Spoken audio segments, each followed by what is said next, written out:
इंतजार मत करो, कुछ काम करो।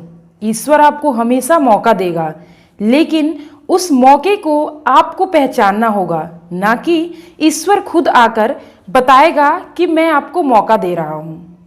नमस्कार दोस्तों, आप सभी का बहुत बहुत स्वागत है मेरे YouTube चैनल उमंग जिंदगी में। दोस्तों, आज एक बहुत ही छोटी सी मोटिवेटेड कहानी लेकर आई हूँ जो आपको ये बताएगी, ये सीख देगी कि हमें किसी भी मौके का इंतज़ार नहीं करना चाहिए। हमें हर वक्त कुछ ना कुछ करते रहना चाहिए। ऐसा नहीं कि जब ये मौका आएगा, जब ये समय आएगा, तभी हम किसी भी काम को करेंगे। उसी के ऊपर ये छोटी सी कहानी है। उम्मीद करती हूँ आपको बेहद पसंद आएगी। अगर अभी तक आपने मेरे चैनल को सब्सक्राइब नहीं किया तो प्लीज़ सब्सक्राइब कर दें, एक लाइक करें, दोस्तों के साथ शेयर करें और प्लीज़ कमेंट करके मुझे बताएं कि आपको कहानियाँ कैसी लग रही हैं। तो चलिए जल्दी से इस कहानी की शुरुआत करते हैं। एक गांव में एक साधु महात्मा रहते थे और वह हमेशा ईश्वर की तपस्या करते रहते थे। एक बार उस गांव में बहुत ही बाढ़ आई, पूरा गांव डूबने लगा।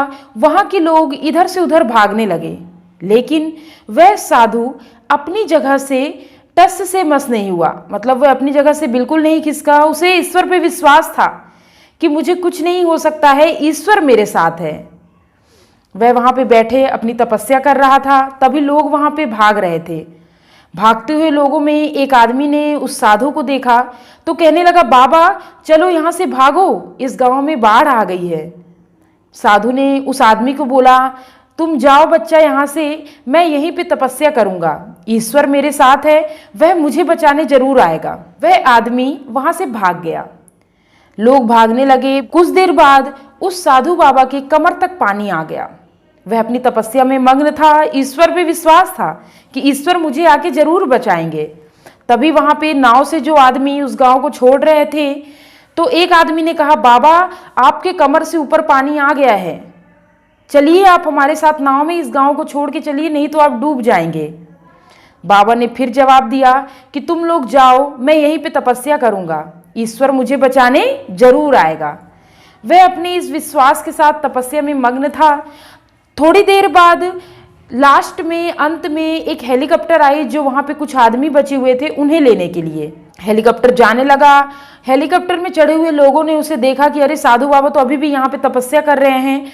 उन्होंने हेलीकॉप्टर से साधु बाबा के लिए रस्सी फेंकी कि बाबा अब तो पानी आपके गले से ऊपर आ गया है, आप चलिए हमारे साथ, नहीं तो आप डूब जाएंगे।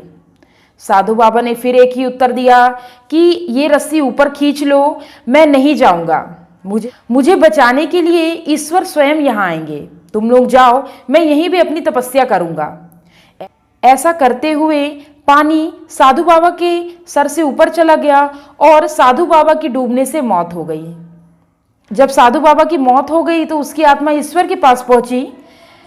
ईश्वर से साधु बाबा ने एक जवाब मांगा कि हे प्रभु, मैंने आपकी इतनी तपस्या की थी, आप में इतना विश्वास किया था कि मुझे आप मरने नहीं दोगे, लेकिन मेरी डूब के मौत हो गई और आप मुझे बचाने भी नहीं आए। तब परमेश्वर ने कहा, अरे मूर्ख, मैं तुझे 3 बार बचाने के लिए आया था। एक बार एक आदमी के रूप में, दूसरी बार नाव के रूप में और तीसरी बार हेलीकॉप्टर के द्वारा, लेकिन तूने हर मौके को गवा दिया, इसलिए तेरी मृत्यु हो गई। अरे ईश्वर हूं तो साक्षात आके जब खड़ा हो जाऊंगा तभी तू जानेगा कि ईश्वर आ गया है। मैंने तुझे कई मौके दिए अपनी जान बचाने को, लेकिन तूने हर मौके को गवा दिया। साधु बाबा को समझ में आ गया कि हमें ईश्वर पे विश्वास करना चाहिए, लेकिन उसके मौके को पहचानना चाहिए। ऐसा नहीं है कि ईश्वर स्वयं आके मौका देंगे, वो किसी ना किसी बहाने से हमें मौका देते हैं। बस हमें सही मौके का इंतजार ना करके जब भी मौका मिला हमें अपने कार्य को करना चाहिए। उम्मीद करती हूँ दोस्तों, यह छोटी सी कहानी जो हमें यह सीख देती है कि मौका अच्छा होने से मतलब नहीं है। जब भी आपको समय मिले आप काम को कर लो। एक अच्छे मौके का इंतजार करते हुए काम को नहीं करना चाहिए, नहीं तो वो मौका शायद कभी नहीं आएगा और ईश्वर भी हमारी मदद कभी नहीं कर पाएगा। ईश्वर तो साक्षात हर वक्त हमारे पास रहते हैं, हर वक्त हमें वो मौका देते हैं। बस हमें उस मौके को पहचानते हुए अपनी पूरी लगन से उस काम को करना चाहिए। उम्मीद करती हूँ दोस्तों ये कहानी आपको पसंद आई होगी। मिलती हूँ इसी तरह अगली कथा कहानियों के साथ। तब तक के लिए जय हिंद, वंदे मातरम।